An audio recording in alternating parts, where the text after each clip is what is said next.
Hey guys, I'm Kelvin Wanyeke. And I'm Mako Kelvin. And we've been married 3 years and 8 months now. a great 3 years and 8 months. That's right. And we welcome you to Life Conversations. Yes.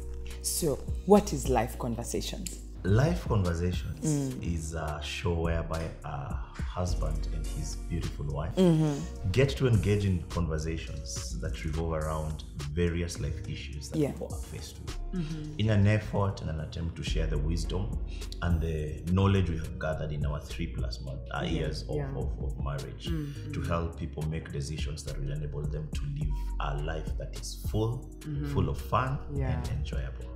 I agree. And so my husband and I would like to welcome you viewers to join in these live conversations together with us through your comments and your questions through our social media handles. You're most welcome.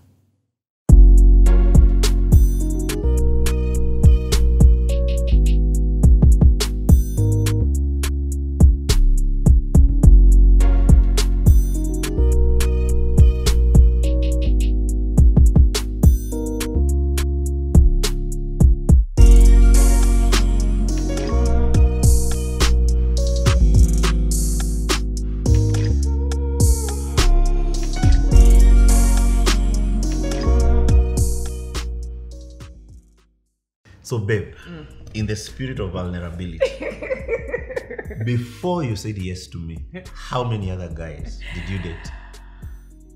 Okay. I'm counting. Okay, let me just spare you. I think 9. Huh? Yeah. 9 what now? I think 9. 9? Well, God, what did I get myself into? Why 9? I think at some point, looking back, either I didn't know what I wanted, and then I knew what I wanted. So I get into a relationship. Some few months down the line, I'm wondering, is this really what I want? So in the process of asking myself questions here and there, I'd say, let me leave, or So I think at some point I didn't know what I want, and I knew what I wanted. So I think that's why I was in and out of relationships. Wow. Yeah. Well, you're not alone. I think there were 5. I dated 5 times before I watched you walk down the aisle. And in my opinion, I will say that every one of us has this need deep within to be loved by someone. Yes. But without life wisdom, we forget that relationships are not just about love. That's right. There is something more that is necessary. For instance, I tend to think if you know what your purpose is, then it will guide a lot about how you handle relationships. Okay. Because purpose means that I am specifically called and designed to do something specific. Yes. When you're very specific about who you are, then you will be very specific about what you do and specifically who you date. Okay, so essence is the dating process or the dating time is to find out where am I getting into. Well, it could be.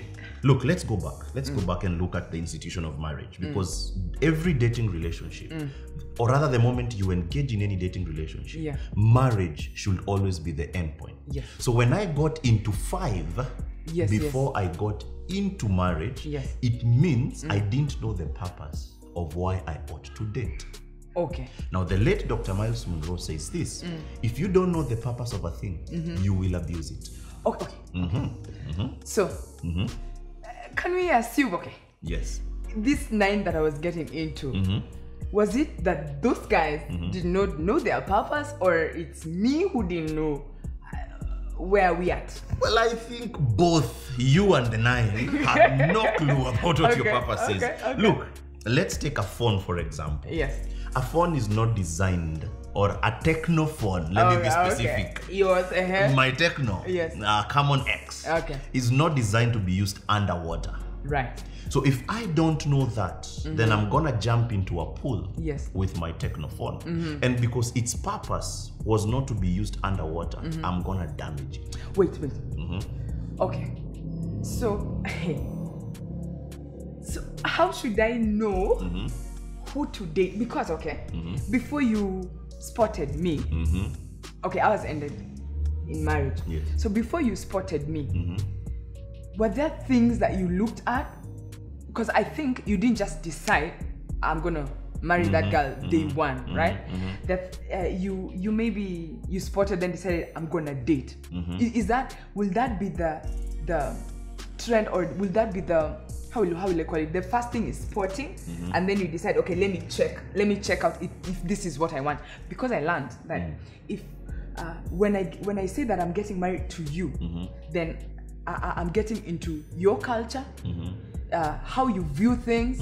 So is it that you spot first, and then this time of dating is for me to find out, and you to find out if I'll be able to like suit in who you are and what you are? Well, my answer will amaze you. Tell me. Before I spotted you or I started hanging out with you, the last thing I wanted was a dating relationship. I did not want a girl in my life. Okay. I had just come from a breakup. Yeah. A very mature breakup. Okay. Because I realized I needed something more. Okay. And that something more made me realize I was very fast in getting a girl into my personal space. I realized I was getting into dating relationships without considering why I am getting into them. Okay. Now, when I knew the purpose as to why I wanted to, the purpose of a dating relationship, the last thing I wanted was to date. Okay. So, here comes me, enjoying life, serving God in church, preaching left, right, and center, casting demons out. And then one day you're leading worship, and I'm going like, bam. She's not just a good worship leader, she's fine. And I said, unholy thoughts leave my mind now. Yeah. But then you see, the point I'm trying to get to is when you know the purpose of a thing, you will be very cautious on how you interact with it. Okay. Because now, if I thought I wanted to date you, there was a specific reason and purpose as to why I wanted to date you. And this reason goes beyond I love you, I like you, I feel all these things when I'm with you. It goes to, why did God institute marriage? That's right. It's so that you, as the lady, can help me in my purpose. So the purpose question must be answered before any person involved in a dating relationship. So I think why we engaged in various relationships before we got married is because we didn't know our purpose. So we abused ourselves as a result of that. That's right. So now by the time we are coming together, we were a bit older. We had walked with God a bit longer. We were more open to receiving counsel from our elders, something that we normally we don't like doing. So that when we got into each other's space, it was clear this is headed to the altar. And as such, the period between knowing that we are going to the altar and getting to the altar, that dating and courtship period is where now we get to know each other. Is when I interact with you more closely, more intimately in terms of communication, to figure out, can I live with this person? So okay, so we'd put it this way, then after you've already spotted the person you want to date, okay, you're thinking, okay, let me date this girl or this guy. So if it be that we've dated for all that while, and in the process you find out that I think at some point I may not really get into who you are and what you believe in and all that. So we would cautiously say that it would be okay to drop off. Wisdom says, better a broken relationship than a broken marriage. Okay. When we are dating, we are getting to know one another. So let me give an example. Let's assume our belief systems are not the same. Yes. So when I get attracted to you initially, I know very little about you. Yes. So assuming I'm a Christian and you're not a Christian, Yeah, I've given my life to Christ, you've not given your life to Christ. Already that's a difference in belief systems. Yes. Then I like you and you like me back. Yeah. And we begin dating and we are now boyfriend and girlfriend. Yes. Then one Saturday evening I ask you, can we go to church tomorrow? And you're like, no, I don't do church. Yes, I club all night Saturday, Yeah. sleep it off on Sunday. Yeah. Already there is a question of belief system. So now that leaves me and you at a position where we have to make a decision. Will I continue with this? Can I live with her ungodliness or not? If I can live with it, Yeah. then we move forward. If I can't move with it, Yeah. then I can terminate the relationship. So, okay. What would we say about teenage kind of, we call it teenage dating. Okay, they also call it dating, Yes, but they're yes. teenagers. Yes. So what would we say about it? But before let's take a short break. We'll come back.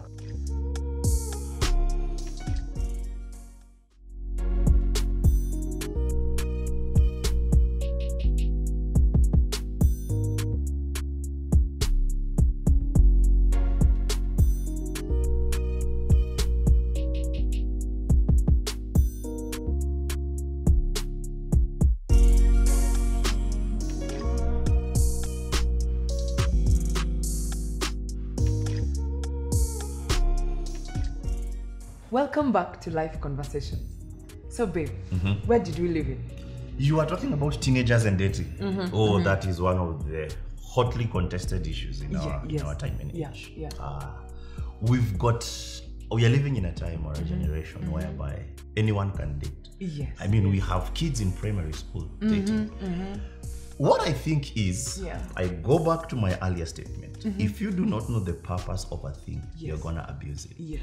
I believe dating relationships have got so much complexities that a teenager is not equipped mentally, emotionally, physically, socially, even emotionally to handle a dating relationship. I believe when teenagers date, human relationships, especially the romantic kind, have got so many complexities that any teenager in any culture on earth is not equipped to handle. They're not ready emotionally, they're not ready physically, they're not ready mentally, they're not ready sexually, and they do not have the wisdom required to maintain that relationship to the point of marriage. Which again takes me back to what I told you earlier. If you do not know the purpose of a thing, it is a guarantee you're gonna abuse it. When I was a teen, I spent that time getting to understand myself, to know myself, at least the earlier years. But I hit 15 and I discovered, they're girls. Why? And I got into several. I think in high school I dated thrice, 3 or 4 ladies. In hindsight, when I look back, the day I dated when I was a teenager and that season that I dated, my growth stopped. And I got into a season of making so many emotional mistakes. But by growth, what do you mean? By growth, I mean getting to know who I am. What am I about? What do I believe? What has God called me to do? What do I want to do with the rest of my life? I was dating for the hype of it. It is cool. It is trendy. It is when you have a girlfriend, you're a cool guy, you know? And it messed me up emotionally. Because it sent this message to me that if a relationship is not working, walk away. But what do you do when that's the mindset you have and you're married? It means if the marriage is not working, then walk away. And that's why we've got people today having gone through several marriages. I don't think this happens because they are wrong or sinful or evil. I think they didn't work on the foundations right. And one of the dangers of dating when you're a teen, you forget to build your foundations. Such that when the building begins going up, the foundation is too weak, it crumbles. And watch this. You will see that most teenage relationships, like 99.9999%, don't last more than a year and a half. Some of which I remember my very first relationship lasted for about 6.5 hours. And I was dumped. Really? Just 6.5 hours and... Okay. And you see, because being dumped and every breakup hurts. Yeah. As opposed to healing, I ran after another girl. That's right. To cover up the pain. So that's what I meant when I said growth stops. Okay. Because I ought to have sat down, if I had the wisdom and the maturity back then as a teenager, I ought to have sat down and asked myself, so why was I dumped? Yeah. What wrong did I do? Why did she leave me? What improvements do I need to make? But you see, as a teenager, do I have the maturity to do that? I don't. So in my opinion, I think teenage relationships are a no-go for me. Okay. Are a totally no-go for me. Okay. Because if I am dating you for the purpose of marrying you. Yes. And I'm still living in my daddy's house. Yes. Eating his food. Yeah. Enjoying his money and what have you. I cannot say I am ready to marry you in the next 2.5 or 3 years. Okay, yeah, right. I have school to deal with. Yes. I have 4 years of high school education. Yeah. I have got university or college coming up. I mean, there's so much I ought to do with that time as opposed to engaging in a relationship. So, okay. I know there are cases here and there you find a teenager. You've mentioned if that teenager is still living in the parents' house. I mean, he's not ready. So there are few cases here would have a teenager, maybe 19, living alone, maybe. Yes. But okay, with that in mind, so what would we say? It's a good time for dating. What time? Okay, let's say now this teenager is 20. Let's say I'm not a teenager anymore, as in my years don't end with teen. I'm not 19, I'm not 17, so I'm 20. I'm 20, yeah. I'm 20. So does it mean when I hit 20 I can date? This is what I think. There is no right age for dating. All right. There is a season for dating. Now, this is the difference. Okay. When we say age, any number can qualify or disqualify. Yes. Now, the purpose of dating is to marry the person you're dating. So then the right season to engage in a dating relationship is when you're ready to get married. When I'm ready to get married. Yes. So if at 20, you are ready and are convinced you can handle marriage, then date. If you're not ready, don't date. Okay. Let me ask you, why do we eat? to sustain our bodies, to be healthy. Yes. I mean, generally, to get rid of hunger. Yes, okay. So until you're hungry, you don't eat. Yes. So long as your tummy is full. Yeah. So the purpose of food, one of the purposes of food, is to take away hunger. Yes. So long as you're full, you don't eat. So if the purpose of dating is to lead into marriage, then why date if you are not ready for marriage? Okay, I get the drift.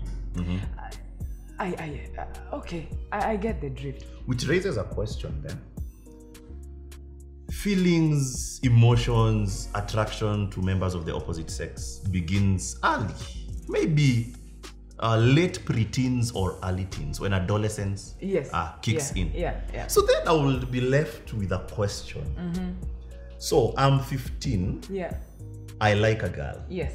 What do I do if I don't want to date? But before you answer that, I think it's time for another break.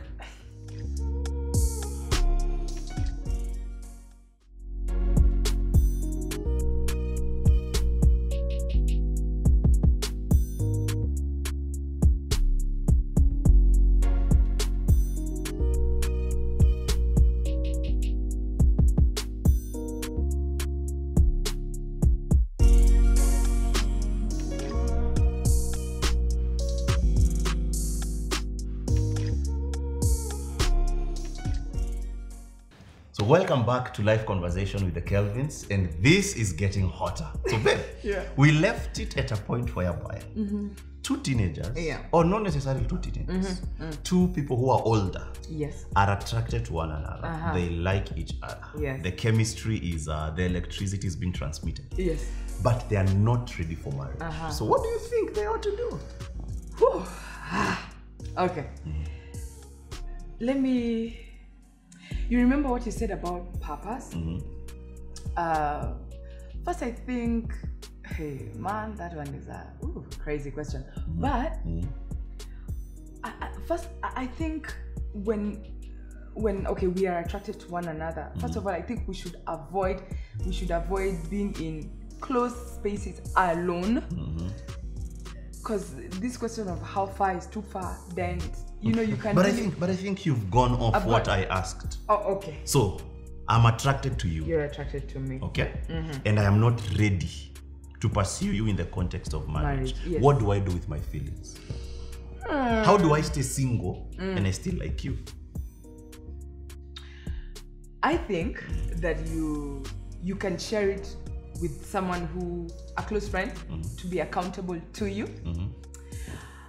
I don't know if it is wise to tell the girl or not, but what I'm bringing, the point I'm bringing is if I'm open about it, I think it will help. Okay. In the sense that if now, okay, we are friends, maybe I'm a bit older, and you're telling me you're attracted to this specific girl and you're not ready, then maybe I can advise you in the sense that when you're sharing, someone said a problem shared is a problem half solved. So yes. In the sense that you can keep me accountable. So about sharing with a girl or not, I'm not very certain about it. Well, but I think the accountability part will really help. helps. It helps a lot. Because we can't, as in you can't just tell those feelings, go away, and I can't wish them away because they're there. Okay. I remember when I got attracted to you, what kept the attraction and the feelings growing was communication and spending time with you. Yes. So I will say, if you like someone, and you do not want to date them with the purpose of, or with the end game of marrying them, stay away from them. Stay away, totally away? Totally away. Look, you can't eat your cake and have it at the same time. Okay. If attraction grows via proximity, I will be lying to myself if I said I like you and I don't want to date you, because the more I spend time with you, the more my attraction towards you grows. Okay, so if it be that our circles are the circles of our, because okay, someone that you're spending time with is when you start noticing, oh, I like this girl, oh, I like the way she walks, I like the way she talks. So what do I do about it now that your friends are my friends? So how am I supposed to handle it if I'm supposed to stay away from you? Every decision that anyone makes has a price attached to it. Okay. Because we like telling ourselves we'll engage in a social setting. Yes. All right? Yeah. But for me, I think the general principle is, or the wisdom behind it is, attraction grows in very funny ways. We may be 5 or 6 of us, maybe doing pizza, bowling. In the course of doing that, you will smile at someone else. Yes. I'm gonna see that smile. Yes.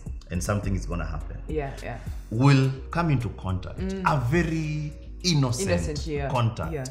And because there's something growing, your perfume. Yes. I just want to be breathing in, and people think it's oxygen. No, it's not oxygen. It's the smell of your perfume. And that's why for me, I think the moment you make a decision, you've got to be prepared to pay the price. So if the price of being single is for you to cut off and to form another social circle, then go ahead. Responsibility. What we call freedom is actually not freedom. Freedom equates to responsibility.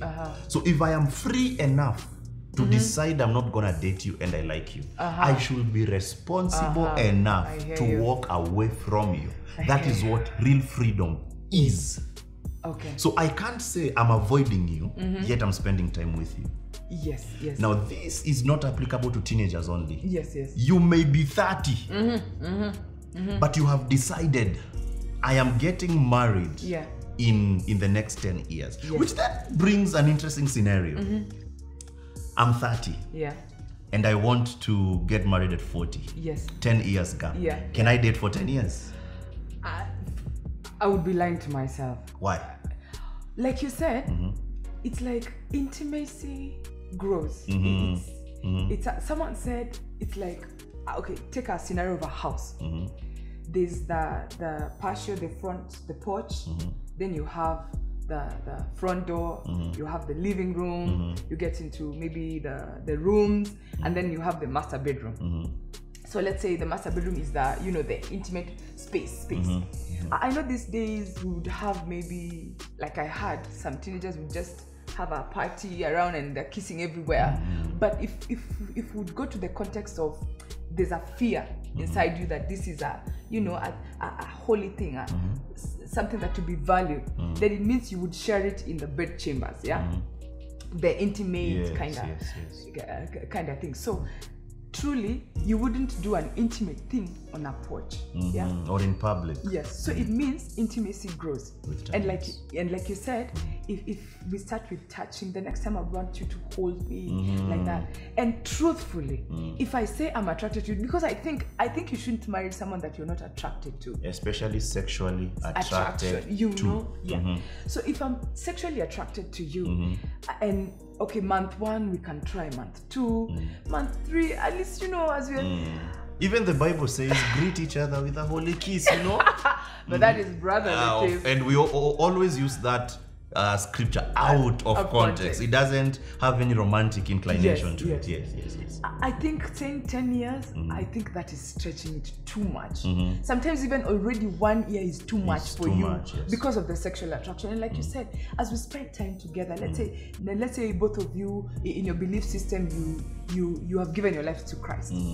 And you want to pray together, and praying together wants you to go beyond. You feel like, you remember when we were dating and we decided to actually pray together on phone because together it was getting really, we really wanted to get intimate. And so just like that, I think 10 years it's a risk. It's risky. I agree with you, because a question I keep on asking guys when I talk to them and they want to date for a long time. Can you guarantee me that you're gonna date her for 8, 9, 7 years and not get into sexual activity with them? Now, the truth of the matter is there are couples that dated for 8 years and never got into sin. Let's get that out of the way. It is possible. It is. But it is not advisable. It is not something I would advise. And my basis for that is, generally speaking, when it comes to the length of dating, my take is, if I've dated you for a year and a half, 2 years, and in the course of our dating and courtship, I've already decided and seen that you're a suitable wife and mate and partner for me, why do I really need to date you for an extra 6, 5, 7 years before I marry you? You actually mentioned suitable mate. I came to find out this word suitable, it means perfect fit. The way you can go to a tailor and would take your measurements and make a cloth just for you, that no one else would fit perfectly like that. That when God says, I'll make a suitable helper for you, not just someone to help you with your purpose, but this would be literally, that person has been made to fit into your purpose, that it won't be something you're struggling with. So this suitable, it's not just, you can't just marry anyone. Regardless of how much you love them, or how beautiful or cool they are. Regardless. I think that makes it extremely important for anyone to find out, what am I supposed to do? Because you see, you can't lead me. Now the man, I can't say I'm a woman, I'm getting into a man's life and he does not even know his purpose. What am I coming to do? Because however much I would get an idea of what I'm doing, where I'm supposed to be, because our giftings, our talents, they help us find out where we are cut out for. But if you don't know what you're doing, and personally, where am I getting into? It's not even matching where I am. Someone mentioned that if I'm an outgoing girl, I like hiking, partying, good partying. I wouldn't say the one that we get drunk and do orgies and all that kind of stuff, but good partying. And then I get married to a man who is like, reserved, just sitting and just like me, right? Bumming around. Okay, at least I like road trips and we go for road trips. I know you're not all that, everywhere, but at least the things that we share together, that we can do. Yes, common interests. Because now, if it be that you didn't want me even to go out, it means you're gonna kill me inside. It's not you who has changed, it is me who refused to open my eyes to see what is this kind of guy? And that is the place of dating, to find out, okay, do I really want to get in here? Because as long as I've gotten in, then I shouldn't give an excuse. This guy didn't like going out again. This guy, I mean, so I should because you really got yourself into it knowingly. This is the way this guy is. Or if I say I didn't know, then it means I did not want to find out. Yes. Because this dating process, or your dating process was warped, or one or both of you are pretending. That's right. I like it when you brought in the issue of leadership, especially in relation to the man. Yes. Because I think in every relationship, man-woman relationship, yes, one of the responsibilities of the man in the relationship is to lead. Yes. So in dating, you are also testing the suitability of this man to lead you in prayer, in Bible study, in stewardship, in every aspect, in raising a family. Can this man lead? So the thing about suitability is, you don't wake up one day and suddenly discover he is suitable, she is suitable. We have to date and allow our belief systems to constantly bombard and hit against each other, so that it's either we agree or we disagree. Suitability is key. So I think in light of all that we are sharing today, one thing I'd like us to share with our audience is, don't marry someone simply because you feel you love them or you like them or it's gonna look trendy for you to be together. Test the suitability. Ask yourself this question. If God was to come and testify about your marriage, will he say what he said about Adam and Eve? Will he say that the two of you are suitable? Of which I believe the suitability responsibility, as far as we are concerned, God leaves that one to us to decide who is suitable. Which brings a question. Does God choose our spouses for us? But before you answer, I'd like us to come to an end of the conversations we've had today. Join us next time as we answer the question, does God choose your spouse for you?